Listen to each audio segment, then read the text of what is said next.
OK. Donc là, c'est comme si dans le processus de notre vie, des fois, à cause de qu'est-ce qu'on vit, qui peut venir nous déranger, nos expériences de vie, l'endroit où est-ce qu'on est né, notre éducation, tout ça, des fois, notre identité puis notre destinée peut être séparée comme ça. Notre identité peut être fragmentée, mais le Seigneur nous appelle à cet endroit où est-ce que notre identité va être remise en alignement avec notre destinée. Puis pour ça, souvent, on a besoin de passer par des processus de guérison, de transformation, de renouvellement par le Seigneur. Puis c'est là que le Seigneur, il va être en mesure de nous réaligner avec le plan qu'il a prévu pour nous. Là, tu peux mettre l'autre image. Et là, c'est là que notre identité va redevenir comme au centre, bien centrée dans notre vie. Et là, c'est là qu'on va pouvoir se mettre en alignement avec notre destinée et Dieu qui est à travers tout ça. Puis c'est vraiment dans cette posture-là qu'on peut aussi parvenir au même titre que Jésus qui marchait dans la volonté parfaite de Dieu sur la terre. On sait, quand la Bible nous dit que Jésus ne faisait que qu'est-ce qu'il voyait le Père faire. Donc, il était en alignement parfait avec Dieu, le Père.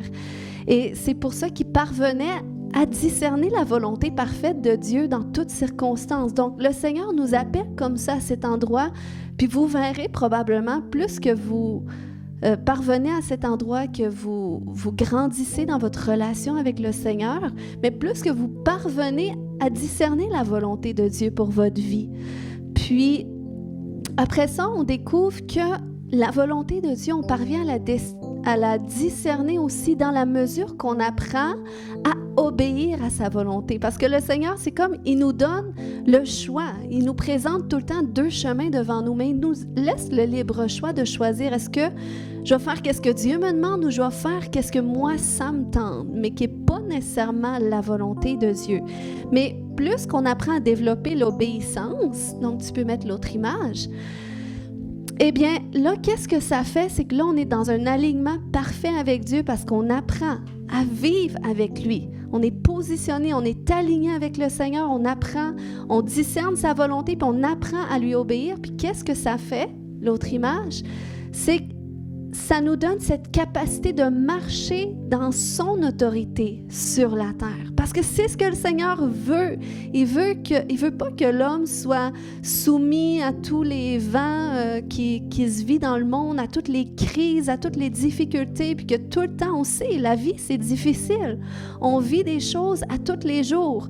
Mais quand tu rencontres le Seigneur Jésus, puis qu'il vient au centre de ta vie, puis qu'il t'amène dans ce processus-là de restauration de ton identité, puis de ta destinée en lui, c'est là que tu apprends à découvrir sa volonté pour ta vie. Tu apprends aussi à faire sa volonté parce que, tu sais, l'obéissance, c'est un fruit de la révélation de son amour pour nous qui nous amène aussi une confiance en lui. Parce que tu découvres que, wow, Dieu, c'est plus que moi, qu'est-ce qui est bon pour moi. Puis quand je fais qu'est-ce qu'il me demande, finalement, c'est toujours mieux à la fin. Fait que tu apprends à lui obéir, puis ça te donne l'autorité. Ça te donne de pouvoir marcher sur la terre en autorité. Ça te donne de pouvoir amener le royaume de Dieu. Puis c'est quoi marcher dans l'autorité? C'est marcher aussi dans... Parce que la Bible dit que le royaume de Dieu, okay, c'est pas le paradis qu'on parle, mais c'est une dimension qu'on peut vivre sur la terre où est-ce qu'on peut vivre dans la paix de Jésus, on peut vivre dans sa joie, puis on peut vivre aussi la justice qui vient de Dieu. Ça veut dire quand tu vis des choses qui sont injustes, la maladie c'est injuste, mais tu as une espérance de guérison avec Dieu. Après ça, la pauvreté, c'est injuste. Mais la Bible dit que Jésus s'est fait pauvre pour qu'on soit riche. Donc, c'est ça, cette dimension d'autorité, c'est de marcher dans les promesses de Dieu, de marcher d'une façon qui va glorifier Dieu. Puis ça glorifie Dieu quand tu es prospère financièrement. Ça glorifie Dieu quand tu es prospère dans ta santé mentale. Quand tu as une bonne santé mentale, quand tu as une bonne santé physique. Puis combien notre société souffre mentalement avec tout ce qui se passe, avec l'économie, toutes les choses qui sont incertaines. Mais avec Dieu, on a une espérance plus grande. Et ça, on peut le vivre quand on marche en alignement avec lui. Notre identité, notre destinée, dans ce à quoi nous sommes appelés de vivre, et tout ça en alignement avec Dieu. Dieu, il est là, il est au centre. Puis, On apprend à marcher dans sa volonté, puis lui, il nous fait marcher dans son autorité. Puis on l'a vu avec Jésus. Il a été le meilleur exemple du fait que la Bible nous dit que Jésus a obéi en toutes choses à Dieu. C'est Dieu qui l'a envoyé sur la terre, mais Jésus a toujours marché en alignement avec Dieu de son propre gré, même s'il était Dieu aussi sous forme humaine. Mais il avait quand même sa volonté propre qui a fait en sorte qui a amené sa volonté en alignement avec la volonté de Dieu. Il a marché en obéissance, puis la Bible nous dit qu'au bout du compte, Jésus a hérité du nom au-dessus de tout nom, okay, qui peut se nommer. Puis ça fait quoi que Jésus a le nom au-dessus de tout nom? C'est qu'il a dit « En mon nom, tout ce que vous demanderez au Père, je le ferai. Tout ce que vous demanderez en mon nom. » Donc, il y a le nom au-dessus de tout. Ça veut dire que tout ce que tu demandes au nom de Jésus, parce que nous-mêmes, on ne peut pas avoir d'autorité si elle n'est pas déléguée par Dieu à travers Christ. Jésus marchait dans l'autorité déléguée de Dieu. Et nous, on est appelés à marcher dans cette autorité-là. Moi, je me souviens, avant que je rencontre le Seigneur, je vivais comme tout le monde vivait, sans vraiment prendre conscience de Dieu. Mais je vivais des difficultés spirituelles, j'étais tourmentée, je ressentais des esprits chez moi. Puis, je croyais zéro en Jésus. Dieu, en tout cas, c'était un peu moins pire que Jésus. Jésus, ça ne me disait rien du tout. Mais un jour, quand j'étais rendue à ce point que je voulais comprendre pourquoi je ressentais les esprits chez moi, j'ai rencontré quelqu'un qui me dit « Fais ces prières-là, les esprits vont partir. » Puis c'était des prières faites dans le nom de Jésus. Donc, dans le nom de Jésus, je commandais, je me repentais pour les péchés de nos familles. Je me disais « J'ai aucun péché, je suis une bonne personne. » Mais bon, je faisais ces prières quand même. Après ça, dans le nom de Jésus, je commandais aux esprits de partir. Je n'étais pas croyante, mais je pouvais quand même utiliser le nom de Jésus. Et j'ai vu que le nom de Jésus est connu dans le monde spirituel, OK? Puis que ces esprits-là, ils devaient partir, même si moi, je n'étais pas croyante. Eh bien, à cause des prières au nom de Jésus, les esprits étaient soumis. Les esprits, ce n'est pas la sauge qui vont les déranger. Ce n'est pas tous les rituels que le monde offre, l'encens. Ils ne sont pas dérangés par ça, au contraire, ils aiment ça. Mais quand tu arrives au nom de Jésus, hein, y a-t-il quelqu'un qui a déjà fait une paralysie du sommeil? Hein, que tu te réveilles, puis là, tu es paralysé. Il y a des gens à qui c'est déjà arrivé. Bon, peut-être personne n'ose lever la main, mais c'est pas grave. OK. Mais tu sais, quand ça t'arrive, ça peut arriver une attaque spirituelle, puis c'est réel, c'est des esprits. Mais au nom de Jésus, on peut leur commander, au nom de Jésus, tu me lâches maintenant. Puis ils doivent obéir, parce que Jésus a hérité du nom au-dessus de tout nom. Amen, parce que Dieu lui a donné cette autorité. Et pourquoi qu'il a hérité de cette autorité? Parce qu'il a marché dans une obéissance parfaite à Dieu. Donc, il a montré à l'homme un modèle, comment est-ce que nous, on devrait vivre en relation avec Dieu sur la terre. Marcher dans cet endroit d'obéissance. Puis c'est pas, obéir à Dieu, ça veut pas dire que je deviens moine demain matin, puis je m'en vais, je sais pas, en Inde, puis je parle plus à personne, je fais le vœu de silence. C'est pas ça, obéir à Dieu. S'il y en a qui ont reçu cet appel-là, gloire à Dieu. Mais on s'entend ici dans notre société, bon, c'est peut-être un faible pourcentage qui reçoivent cet appel-là, mais Dieu nous appelle à vivre quand même dans la société, à être normal quand même, à avoir des familles et tout ça. Mais c'est possible de vivre la vie comme la société le vit, mais de vivre en obéissance à Dieu. Et je peux vous dire que ça a été les plus belles décisions que j'ai faites. Amen. Sinon, je ne serais pas ici. Mais gloire à Dieu. Quand tu comprends ça, que la volonté de Dieu, elle est toujours mieux que la tienne. Puis il veut te la faire connaître. Mais plus que tu es déformé dans ton identité, tout ça, à cause que tu as des blessures, ben, c'est difficile de savoir où te positionner, de savoir mais qu'est-ce que Dieu veut. Puis des fois, on peut vivre de la confusion.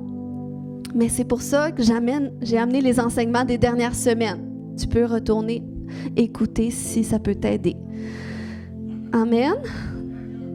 Donc, je vais rentrer dans ce que j'étais supposée dire. Alors, quand on parle du principe d'obéissance, ça s'applique à prime abord à l'obéissance à l'autorité suprême de Dieu. OK? on sait que Dieu, c'est le créateur de toutes choses et qui détient l'autorité suprême sur la création. OK? Puis, à travers son autorité, Dieu a constitué un système d'ordre dans le ciel. OK? Ça fait partie, c'est comme le gouvernement du monde. Il y a une certaine ordre, il y a des lois, il y a des règles. Et c'est la même chose avec le gouvernement de Dieu. Puis on sait qu'il y en a un qui s'est rebellé contre l'ordre de Dieu au ciel, puis qui a entraîné un tiers des anges avec lui. Et ça, c'est le diable. Donc, malgré ça, Dieu, quand il a créé la terre et ce qu'elle contient et qu'il a mis l'homme sur la terre, eh bien, il a aussi établi sur la terre ce concept d'ordre à respecter. OK? Puis c'est logique. Quand tu prends l'exemple là, si tu, mettons un objet comme ça, la personne qui a créé cet objet-là, eh bien, chaque pièce est positionnée dans un ordre qui est défini dans un manuel. Puis si quelqu'un se met à essayer de démonter cet objet-là pour le remonter, mais qui remet les pièces tout croche, de la façon que ça lui tente, sans suivre le manuel, on s'entend qu'à la fin, probablement que ça ne réouvrira pas, puis ça ne fonctionnera pas. Donc, c'est logique que Dieu, en tant que créateur, eh bien, il y avait une pensée en lui quand il a conçu l'homme d'une certaine façon, puis il y avait une pensée dans son... Il y avait un but associé au fait de créer l'homme puis de le mettre sur la terre. Puis, c'est pour ça que quand Dieu a créé le premier être humain, Adam et ensuite Ève, eh bien, il leur avait dit quoi faire dans le jardin. Il avait dit de cultiver le jardin, il avait dit à Adam de donner des noms à tous les animaux, tout ça. Donc, il avait donné une certaine ordre, comment faire les choses. Puis après ça, il avait dit ensuite, allez, multipliez-vous, remplissez la terre. Puis son désir à Dieu, c'était que la terre soit une reproduction du ciel, puis que ça suive l'ordre qui est au ciel aussi, que l'homme, c'est pour ça que l'homme, imaginez s'il n'y aurait pas d'ordre et les animaux seraient égaux aux êtres humains. Quelle sorte de société on aurait? La guerre entre les singes et les humains, ça existerait. Okay? Mais là, c'est pas possible parce que Dieu a placé l'homme en autorité sur l'homme. Donc, Dieu a tout fait avec un système d'ordre. Donc, mais là, on sait qu'il s'est passé, un problème, c'est qu'au ciel, le diable, eh bien là, il a péché contre Dieu parce qu'il a cherché à vouloir être à la place de Dieu. Il a cherché à vouloir compromettre l'ordre de Dieu pour dire, eh bien, moi, je serai comme Dieu à cause de ma beauté, à cause que je suis ceci, cela. Donc, on lit ça dans les Écritures. Et là, à cause de sa rébellion, ça l'a amené l'univers à faire face à deux grands principes, qui est premièrement le principe de l'autorité de Dieu, la façon que Dieu a établi les choses, et le principe de la rébellion du diable. OK? Parce que, OK, quand le diable est tombé, OK, on voit dans Ésaïe 14, 12 à 15, c'est une métaphore qui parle du diable. Ça dit: « Te voilà tombé du ciel, astre brillant, fils de l'aurore. Tu es abattu à terre, toi le vainqueur des nations. Tu disais en ton cœur, je monterai au ciel, j'élèverai mon trône au-dessus des étoiles de Dieu. Je m'assirai sur la montagne de l'assemblée à l'extrémité du septentrion. Je monterai sur le sommet des nues, je serai semblable au Très-Haut. » Donc, vous voyez, c'est l'orgueil qui était dans son cœur. Mais tu as été précipité dans le séjour des morts, dans les profondeurs de la fosse. Donc, le diable a cherché à s'élever comme Dieu, ce qui a fait en sorte que son orgueil a amené sa chute. Okay? Comme la Bible dit, que l'arrogance précède la ruine, l'orgueil précède la chute. Donc, le diable a été envoyé sur la terre comme ça. Il a été départi de sa position au ciel parce que c'était un ange de Dieu au départ, créé par Dieu. Mais là, à un moment donné, Dieu est venu le temps où est-ce que Dieu voulait créer l'homme. Donc, il l'a mis sur la terre aussi. Puis, là, la Bible nous dit qu'un beau jour, alors que Adam et Ève, ils jardinaient, ils faisaient ce qu'il y avait à faire dans le jardin, eh bien là, le diable est venu sous une forme de serpent. Et là, il est venu commencer à remettre en question l'ordre de Dieu. OK? Vous êtes avec moi? Puis là, il y a un principe de sa rébellion. Parce que le diable, qu'est-ce qu'il veut? Il est frustré contre le fait que nous, on veut donner toute la gloire à Dieu, qu'on veut marcher selon l'ordre de Dieu. C'est pour ça qu'il essaie justement de nous empêcher de marcher en alignement avec Dieu. Il y a tellement de croyants qui sont malheureux. C'est comme, il y en a beaucoup qui acceptent Jésus dans leur vie parce qu'ils viennent à ce point où est-ce qu'ils réalisent que Dieu peut leur amener quelque chose de plus dans leur vie. Mais il y en a beaucoup qui en restent là, puis qui vivent quand même avec leurs tourments, avec leurs difficultés, parce qu'ils n'ont pas cette connaissance-là, qui peuvent vraiment être guéris, être restaurés, être transformés, puis marcher pleinement en alignement avec Dieu. Puis c'est le diable qui vient pour compromettre ça. Donc c'est pour ça que je veux parler ce matin vraiment de ce principe-là d'obéissance et de rébellion, parce que nous, dans notre nature humaine, okay, à cause de la chute de l'homme, on sait que la nature du péché s'est transférée sur tout homme après Adam. Puis on est des descendants d'Adam, donc c'est pour ça que tu n'enseignes pas un enfant à pécher. Tu n'enseignes pas un enfant à désobéir même. Je prie Dieu, Seigneur, montre-moi comment enseigner l'obéissance à mes enfants. OK? Parce que c'est dans leur nature. Donc, c'est pour ça que là, le diable, la façon qu'il s'en est pris pour la chute de l'homme, c'est qu'à un moment donné, il est arrivé dans le jardin. Et là, il a amené ce principe-là, okay? Ce principe de rébellion qui est l'auto-exaltation, qui dit « je suis meilleur ». Donc, c'est important qu'on en prenne conscience parce que nous aussi, dans notre nature, c'est des principes qui peuvent être imprégnés en nous-mêmes, qui sont naturellement imprégnés en nous-mêmes. Peut-être plus fort chez certaines personnes que pour d'autres, mais c'est important de sonder nos cœurs. Donc, ce principe d'auto-exaltation qui dit « je suis meilleur, je donnerai les ordres ». Hein? Est-ce que ça arrive des fois? Levez pas la main, mais est-ce que ça arrive des fois, tu es dans des situations, puis tu vois d'autres personnes faire des choses et tu te dis donc, moi, je serais meilleure qu'elle. Mais attention, c'est pas nécessairement une bonne pensée à avoir, OK? Donc, là, ce beau jour-là, où est-ce qu'Adam et Ève étaient dans le jardin, tout ça, tout semblait comme chaque jour, eh bien là, il y a le serpent qui se pointe. Puis, il commence à remettre en question qu'est-ce que Dieu avait dit. Il remet en question l'ordre, l'autorité de Dieu. OK? Ça dit dans Genèse 3, 1 à 6, on va retourner lire. Donc, ça dit, le serpent était le plus rusé de tous les animaux des champs que l'Éternel avait fait. Il dit à la femme, Dieu a-t-il réellement dit, vous ne mangerez pas de tous les arbres du jardin? Et la femme répondit au serpent, nous mangeons du fruit des arbres du jardin. Mais quant au fruit de l'arbre qui est au milieu du jardin, Dieu a dit, vous n'en mangerez point et vous n'y toucherez point, de peur que vous mouriez. Donc, c'était une règle que Dieu avait donnée. Alors le serpent dit à la femme, vous ne mourrez point. OK? Mais Dieu sait que le jour où vous en mangerez, vos yeux s'ouvriront et que vous serez comme des dieux, connaissant le bien et le mal. J'aurais rajouté au verset 6, tout d'un coup, la femme vit que l'arbre était bon à manger et agréable à la vue. Donc vous voyez comment ce qui est venu séduire et qu'il était précieux pour ouvrir l'intelligence. Elle prit de son fruit et en mangea. Elle en donna aussi à son mari qui était auprès d'elle et il en mangea. Donc, vous voyez, Ève, elle a compromis l'autorité, non seulement l'autorité de Dieu, mais aussi de son mari. Parce qu'elle était aussi positionnée dans un alignement où elle devait aussi obéir à son mari. Mais elle a pas considéré leur autorité.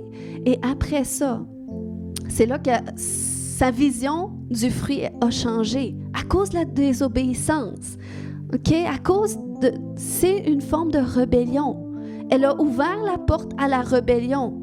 À cause du mensonge et l'ennemi, finalement, elle a dit, c'est vrai que finalement, il y a de l'air bon, ce fruit-là.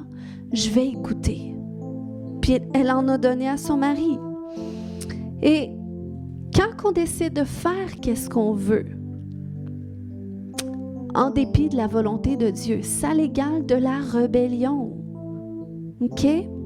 Puis ça a été la naissance de l'humanisme.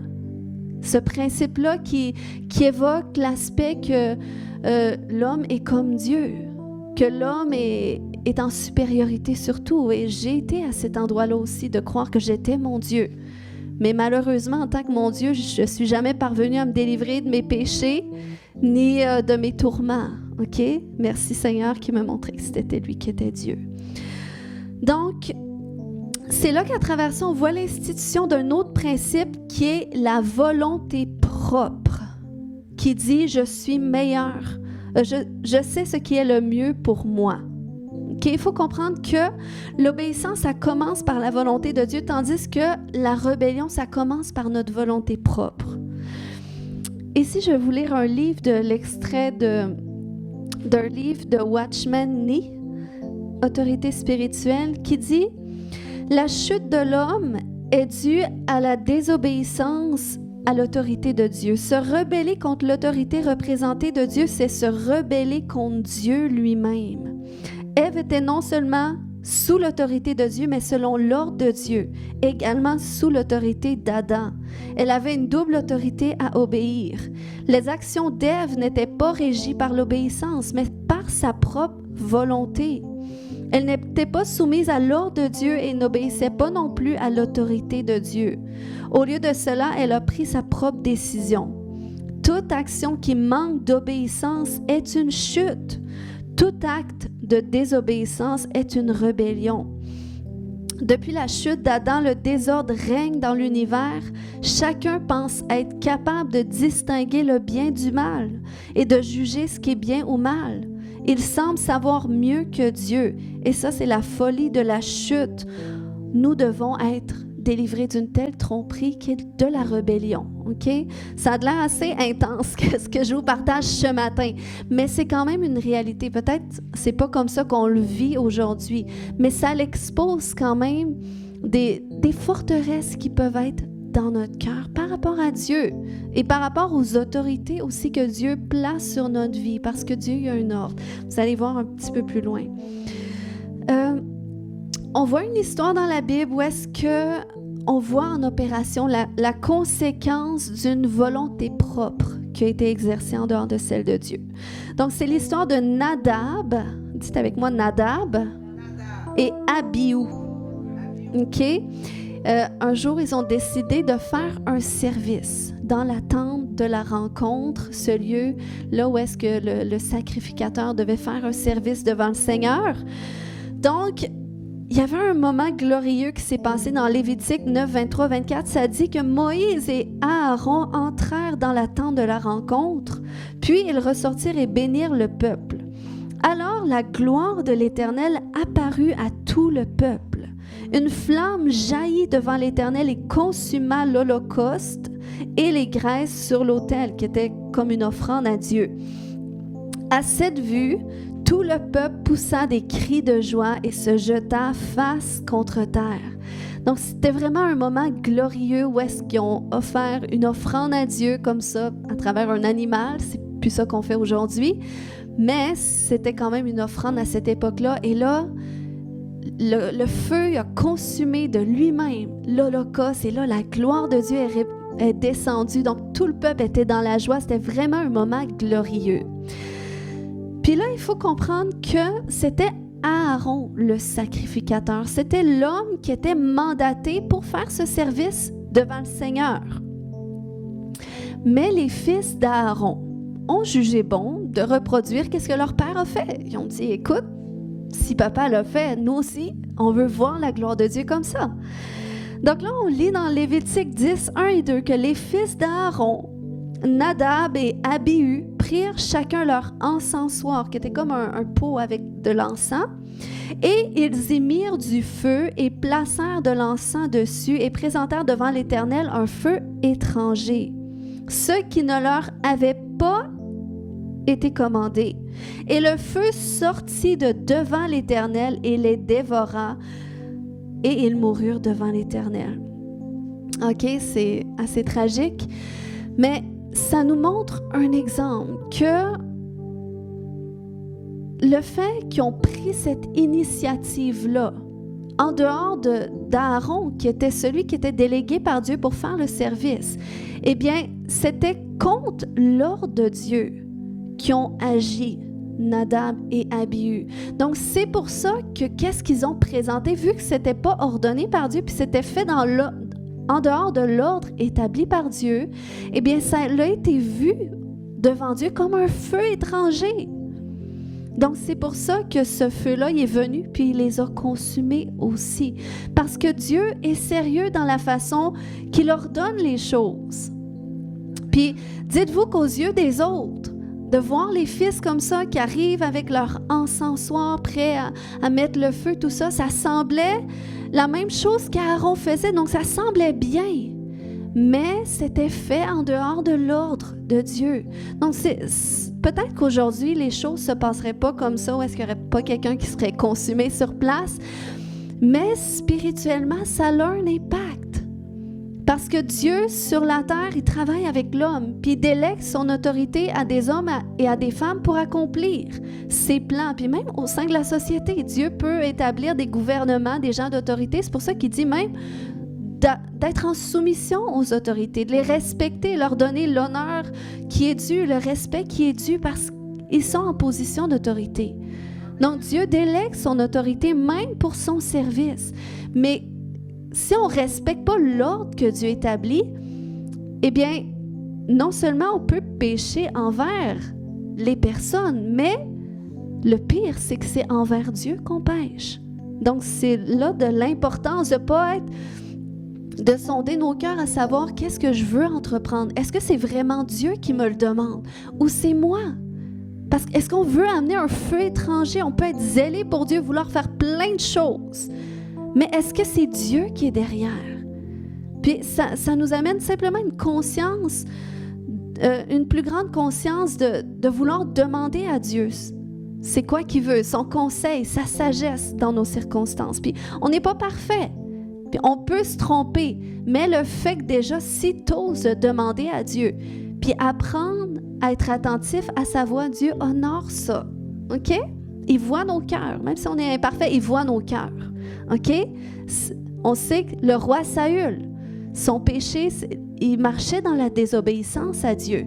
Puis Dieu voyait son cœur qui était vraiment borné à vouloir plaire aux gens. Et ne pas être prêt à attendre l'ordre de Dieu à travers le prophète Samuel que Dieu avait délégué comme autorité. Donc, il faisait toujours ce que bon lui semblait. Puis on sait que David, qui a été établi par la suite comme roi, il était imparfait, il a péché, il a fait des choses graves. Mais la Bible nous dit quand même que c'était l'homme selon le cœur de Dieu. Parce que même s'il était imparfait, il était capable d'admettre ses fautes. Puis il cherchait le cœur de Dieu. Et là où est-ce qu'il se rendait compte, Seigneur, je suis vraiment agi avec stupidité sans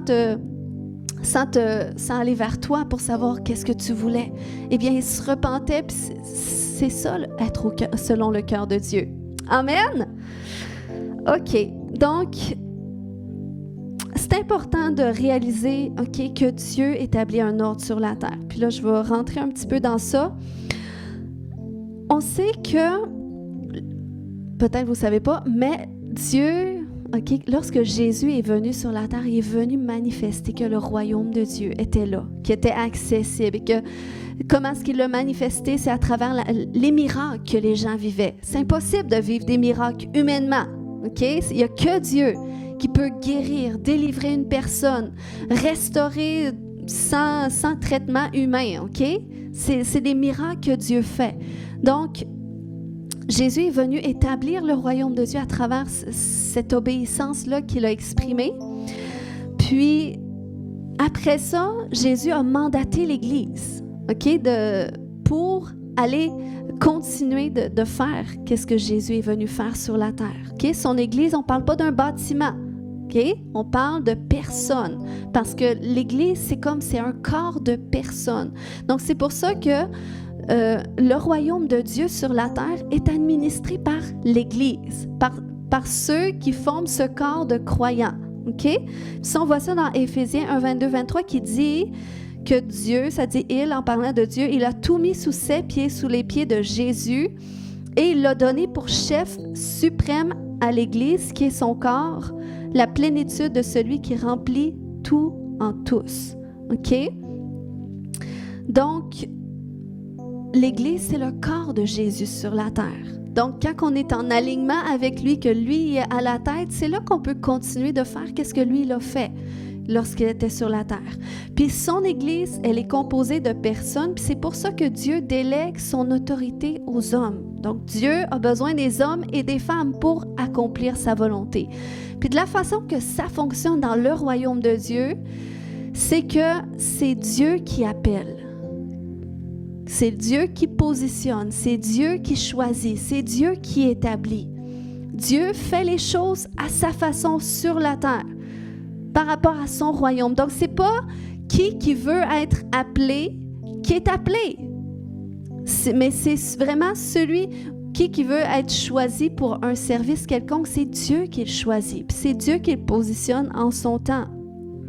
Tout simplement parce que l'homme, il n'est pas là, il n'est pas appelé à bâtir son royaume, mais il est appelé à bâtir le royaume de Dieu. OK? Amen. Puis, honnêtement, c'est un principe que je respecte au sein de notre réseau d'églises de centre à laquelle on est connecté, parce que c'est pas genre, t'arrives pas à l'église de centre puis tu veux être pasteur, apôtre, prophète, enseignant, évangéliste qui vont te mettre dans cette position-là. Parce qu'ils reconnaissent que c'est Dieu qui choisit, c'est Dieu qui appelle, puis c'est Dieu qui positionne. Donc, ils vont attendre déjà, parce que quand c'est Dieu qui fait ça, ça te met dans une position que tu n'as pas besoin de le prouver. Tu es appelé. C'est Dieu lui-même qui va le démontrer. Par tes fruits que tu as portés, autant les fruits de tes dons que les fruits de ton caractère, qui sont importants. Tu ne veux pas mettre des gens qui sont instables émotionnellement, qui ont plein de blessures dans des positions d'autorité. Donc ça fait partie du caractère. Puis, ce qui a fait en sorte que quand on a commencé l'Église ici en 2012, en 2013, j'étais jeune chrétienne, tout ça. Ça a été très long avant qu'on m'attitre pasteur de l'Église.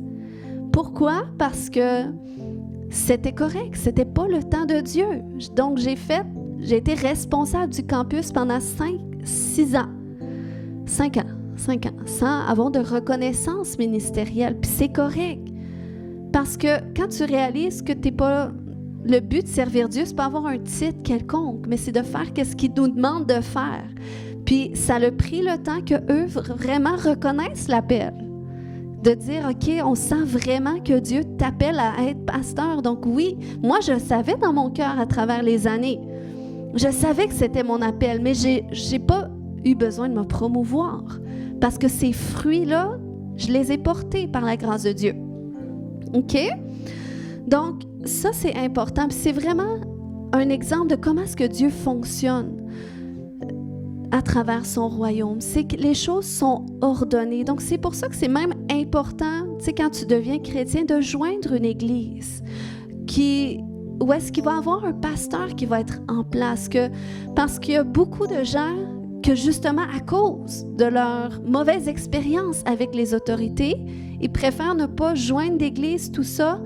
Mais je vous dis, il y a vraiment quelque chose de plus qu'on reçoit lorsqu'on se positionne sous quelqu'un qui a reçu l'autorité déléguée par Dieu pour une mission. OK? Parce que c'est ça. Quand Dieu établit une église, parce qu'il appelle un homme ou une femme avec une mission pour les gens sur le territoire. Donc, c'est pour ça que tu ne dois pas non plus essayer de trouver une église parce que le pasteur a de l'air plus gentil que ton ancien pasteur.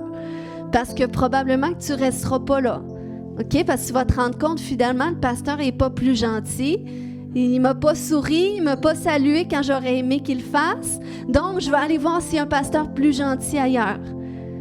OK? Il n'y a pas d'homme de parfait. Mais quand tu comprends qu'au-delà de cet aspect naturel, il y a un aspect spirituel où est-ce que ton désir, c'est d'aller dans un endroit où est-ce que tu sais que Dieu marche avec la personne, que la personne marche avec Dieu en alignement avec le mandat que Dieu lui a donné. Comment tu sais que la personne a un mandat de Dieu? C'est que la personne déjà elle a une vision. Puis elle cherche à accomplir qu'est-ce que Dieu veut en relation avec ça. c'est ça que tu veux ici, ça s'aligne avec ta vision aussi, mais là, tu as tout à gagner de te mettre sous cette autorité-là. Parce que l'autorité de Dieu sur la terre fonctionne de façon déléguée. De façon déléguée par Dieu, Dieu la délègue aux hommes, à des dirigeants. Mais après ça, ceux qui sont sous les dirigeants peuvent bénéficier de cette autorité-là que Dieu délègue. OK? C'est comme ça que Dieu a fait les choses, qui a fait en sorte que lorsque Jésus est venu sur la terre, il marchait dans l'autorité déléguée de Dieu. Et comment est-ce qu'on a vu qu'il marchait dans l'autorité, par exemple, quand il a commencé à enseigner? La Bible nous dit qu'il enseignait avec autorité, et ça, c'était pas commun aux gens dans les églises de cette époque, qui lisaient la Torah, puis c'était très, bon, je sais pas trop comment c'était, mais ce que je sais, c'est que c'était pas avec l'autorité qui vient de l'Esprit de Dieu, qui fait en sorte que lorsque Jésus a commencé à enseigner, à cause de la présence de Dieu qui était sur lui, bien, il y a des démons qui ont commencé à se manifester à cause de l'onction. On appelle ça l'onction, la présence de Dieu. Donc, cette autorité-là a fait en sorte que, wow, l'autre royaume qui était en place, le royaume des ténèbres, était inconfortable tout d'un coup. Et là, il s'est manifesté. Donc, c'est là que Jésus a délivré la personne. Et les gens étaient stupéfaits. Ils disaient, wow, quel est cet homme qui a même l'autorité sur les esprits qui lui sont soumis? OK? Donc, ça, c'est l'autorité avec laquelle Jésus opérait. Ensuite, Jésus n'a pas gardé son autorité pour lui, mais il l'a donné aux 12. La Bible nous dit qu'il leur a donné le pouvoir et l'autorité ensuite sur tous les esprits impurs, avec le pouvoir de guérir les maladies. Et il a dit, vous allez prêcher que le royaume de Dieu est ici maintenant. Il est là. Puis comment est-ce que les gens vont le savoir? Par les guérisons, par les délivrances. Donc, les apôtres marchaient dans l'autorité déléguée de Jésus parce qu'ils étaient en alignement avec lui. Ensuite, il en a fait venir 70 disciples qu'eux, ils étaient assoiffés. Ils disaient, écoute, on a reçu, nous autres aussi, on veut faire la même chose. Jésus a dit, OK, c'est bon, alors je vous donne le même pouvoir que moi. Allez. Donc là, ils marchaient dans l'autorité, en alignement. Donc, vous voyez, ça, c'est l'ordre de Dieu. Comment est-ce que Dieu ordonne les choses? Puis quand on se met en alignement avec ça, bien, c'est là qu'on peut marcher dans une plus grande autorité. Donc, c'est pour ça que vous, quand vous êtes à l'église, c'est de réaliser que je ne veux pas juste aller à l'église pour réchauffer un banc, mais moi, je veux aller à l'église pour aller chercher qu'est-ce que Dieu a pour moi, chercher l'onction qu'il y a pour moi, chercher la guérison qu'il y a pour moi, chercher la restauration. Moi, je veux me réaligner avec ma destinée, mon identité avec le Seigneur, puis aussi, je veux marcher en alignement avec la même autorité que Dieu a fait grâce sur le dirigeant qu'il a mis. Okay? Parce que dans la Nouvelle Alliance, c'est ça. On est appelé, la Bible nous dit, okay, c'est dans 1 Pierre 2, 9, 10, que nous sommes tous un peuple élu, okay? Des rois prêtres. Okay? Aaron, c'était un prêtre, il faisait le service devant Dieu. Il était comme l'intermédiaire entre Dieu et le peuple. Donc, par les sacrifices que les gens offraient pour se repentir de leurs péchés, eh bien là, selon leurs sacrifices, à cause que Aaron faisait le service pour eux, il était comme l'intermédiaire, eh bien les gens pouvaient être pardonnés. Mais nous, à cause du sacrifice de Jésus, une fois pour toutes, eh bien nous, c'est Jésus. C'est notre intermédiaire entre Dieu et nous. OK? Donc, c'est pour ça qu'on a accès à Dieu à cause de Jésus.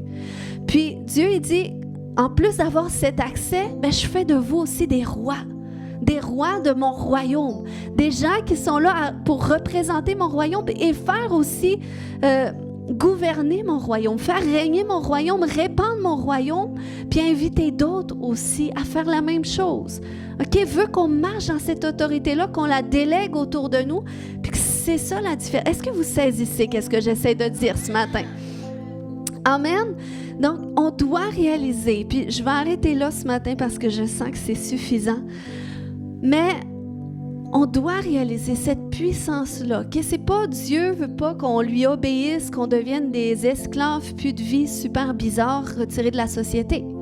Dieu veut qu'on réalise que si on se met en alignement avec l'ordre qui est établi, qu'on comprend les principes, comment ça fonctionne, comment que lui fonctionne dans le ciel, puis qu'on est capable de le matérialiser sur la terre, de réaliser, OK, sur la terre, à travers son royaume, le Seigneur, il y a un ordre aussi.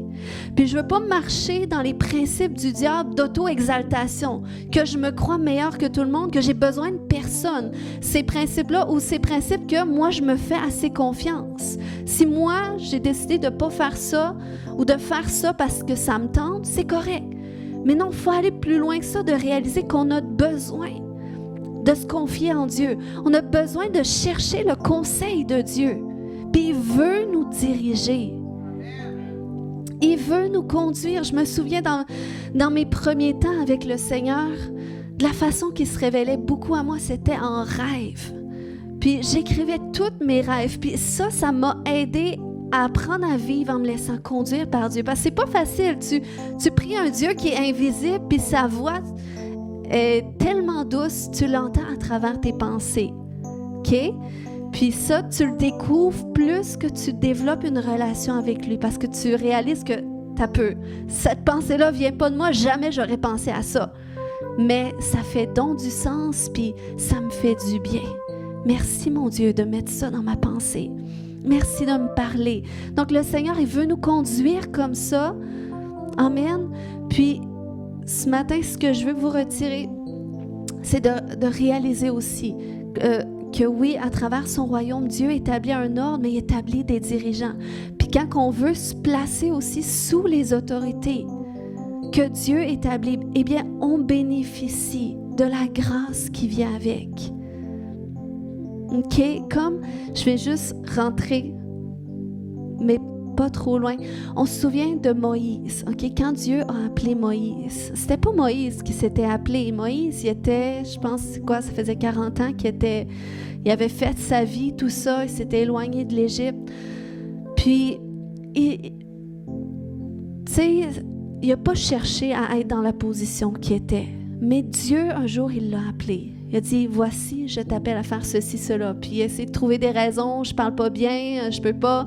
Mais Dieu l'a équipé. Dieu lui a montré que si c'est lui qui l'appelle, c'est lui aussi qui l'équipe, qui l'envoie. Puis un jour, on voit plusieurs histoires, OK, dans l'Ancien Testament à travers l'Exode, quand Moïse a sorti le peuple de l'Égypte par la main de Dieu, eh bien, à un moment donné, il y a des gens qui ont commencé à critiquer Moïse. OK? Parce qu'entre autres, un épisode, c'était Myriam et Aaron, qui étaient frères et sœurs de Moïse. Puis ils ont commencé à critiquer à cause de sa femme. Là, ils ont dit, as-tu vu la femme qu'il y a? Puis écoute, en plus, nous autres aussi, on entend de Dieu. Nous autres aussi, on est capable de faire qu'est-ce qu'il fait. Donc, ils ont commencé à remettre en question la place de Moïse en disant que nous aussi, on pourrait être à sa place. C'est qui Moïse? Finalement, c'est notre frère. Puis la Bible nous dit que Dieu les a entendus et Dieu les a convoqués. Il leur a dit, écoute, puis ça, on voit ça dans Nombre 1-10, non, plutôt 12, versets 1 à 10, entre autres. C'est là que Dieu il a commencé, OK, à leur dire que quand Dieu, oui, il appelle un prophète, quand il se révèle à un prophète, il va lui parler par des songes, tout ça, de diverses façons.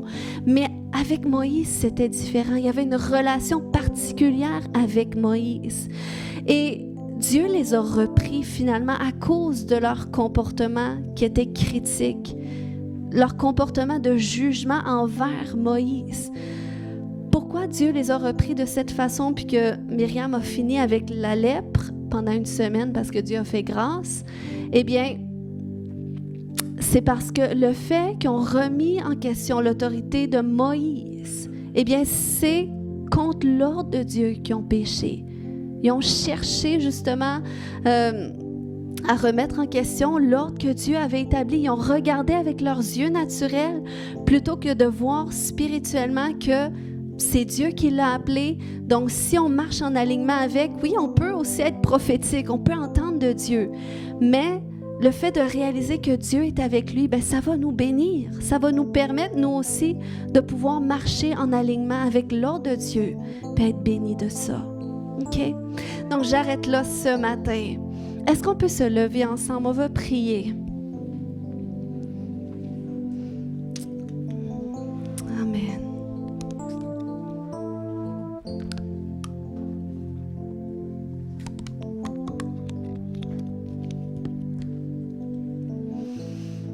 Seigneur, je te remercie pour ta parole, Seigneur Dieu.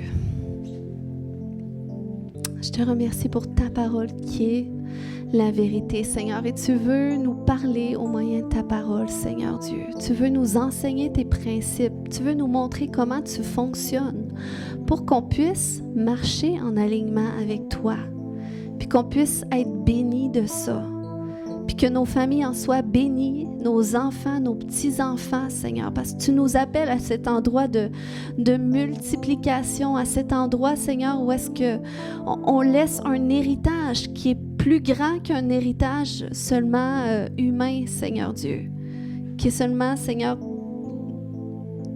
naturel, Seigneur Dieu. Tu veux qu'on laisse un héritage spirituel, un héritage qui va perpétuer, Seigneur Dieu. Donc, Père, je prie pour chaque personne actuellement dans ce lieu, Seigneur Dieu. Je prie, Père, que tu nous alignes pleinement avec qu'est-ce que tu veux qu'on saisisse à travers ce message. Par rapport, Seigneur Dieu, au fait que tu nous appelles vraiment à marcher dans un alignement avec toi. À cet endroit où est-ce qu'on découvre ta volonté, puis on choisit d'obéir à ta volonté. On choisit de faire qu'est-ce qui te plaît, Seigneur Dieu. Donc, merci, Père, que tu nous montres, Seigneur, comment est-ce que c'est un principe tellement important, Seigneur Dieu, pour toi puis pour nous aussi, mais en même temps, tu nous donnes la liberté de choix. Mais Seigneur, je prie qu'on vienne à cet endroit, qu'on réalise que notre liberté est vraiment en choisissant de t'obéir.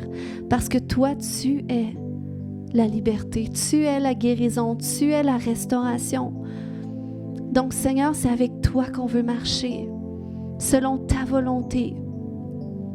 Et Seigneur, permets-nous de voir aussi comment tu fonctionnes ici-bas, les gens que tu places autour de nous, que tu as appelé, Seigneur, à faire une différence dans notre vie, à mettre en position d'autorité, Seigneur Dieu. Que ce soit de façon spirituelle dans l'Église ou même dans nos foyers. Toi-même, tu dis, Seigneur Dieu, que la femme, Seigneur Dieu, doit être dans cette posture, Seigneur, d'obéissance à son mari, d'honneur, Seigneur, de respect, Père, pour sa position, parce que tu l'as mis en position d'autorité sur la femme. Tu as mis toutes sortes d'autorités dans notre vie, Seigneur, puis même parfois, c'est difficile d'être à cet endroit de soumission, de faire qu'est-ce qu'on nous demande. Mais, Seigneur, qu'on puisse réaliser que c'est en soumission à toi qu'on le fait. Lorsqu'on fait envers les autres, Seigneur, c'est pas une soumission dégradante d'esclavage, mais c'est vraiment pour nous mettre à cet endroit où est-ce qu'on peut être béni de ça, où est-ce qu'il y a une bénédiction qu'on peut recevoir de ça, dans le nom de Jésus. Et Seigneur, je veux libérer une bénédiction particulière sur tous ces gens qui sont à l'Église aujourd'hui, du fait, Seigneur, qu'ils sont ici dans ta maison. Du fait, Seigneur, pour certains, Seigneur, ils ont décidé que ça allait être leur maison, Seigneur. Ils ont décidé que je serais leur pasteur, Seigneur. Mais je veux déverser une bénédiction spéciale, pastorale sur chaque personne aujourd'hui. Du fait qu'ils sont dans ta maison, Seigneur Dieu. Cette bénédiction de protection spirituelle. Cette bénédiction, Seigneur Dieu, de ta grâce qui se déverse, Seigneur Dieu. De ta grâce qui se déverse avec la plénitude de ton esprit, Père. La douceur de ta présence qui vient, Seigneur Dieu, sur chaque personne, comme c'est la réalité de ma vie, Seigneur Dieu. Merci, Père, que tu bénis chaque personne au-delà de tout ce qu'ils vivent présentement, que tu leur montres à tous et à chacun que tu es leur Dieu, que tu te soucies d'eux, que tu les conduis. Puis, Père, je viens activer cette capacité d'entendre ta voix, cette capacité de discerner ta volonté, discerner qu'est-ce que tu veux qu'ils fassent devant chaque circonstance. Je libère ta sagesse ce matin. Alléluia. Il y a des gens qui ont prié à Dieu, donne-moi ta sagesse. Eh bien, c'est une confirmation ce matin que le Seigneur te dit, j'active maintenant ma sagesse en toi. Et tu vas savoir quoi faire. Tu vas savoir quelle direction prendre. Au nom de Jésus. Amen.